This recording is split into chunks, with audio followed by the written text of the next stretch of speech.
Hello అండి. ఎలా ఉన్నారు? బాగున్నారా? నేనైతే చాలా బాగున్నానండి. మేమైతే ఇల్లు మొత్తం సర్దుతున్నామండి. బట్టలు మొత్తం అన్నీ ఒక బ్యాగ్స్ అయితే నేను మీషోలో ఆర్డర్ పెట్టానండి. చాలా బాగున్నాయి. డస్ట్ బాగా పడుతుందని. ఇది ప్రమోషన్ అయితే కాదండి. నేనైతే మీషోలో కొనుక్కున్నా అనమాట. శారీస్ మొత్తం బాగా డస్ట్ పడుతుందని. ఆహ్, పాప అయితే కానీ చాలా బాగా నీట్‌గా సర్దిందండి. మా పెద్ద పాప అయితే. నాకన్నా బాగా నీట్‌గా సర్దిందనమాట చెప్పాలంటే. ఈలోపు సాయంత్రము టమాటా పచ్చడి చెప్పాను కదా మీకు 9 కేజీ టమాటాలు తీసుకొచ్చి పట్టానని. గ్రైండర్‌లో తిప్పుతున్నా అనమాట.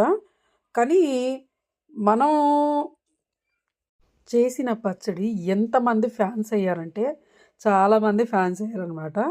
మళ్ళీ తాలింపేసినాక, మళ్ళీ అవన్నీ అయిపోయినాయనమాట. డబ్బాలు మొత్తం ఆల్మోస్ట్ ఎగిరిపోయినాయి.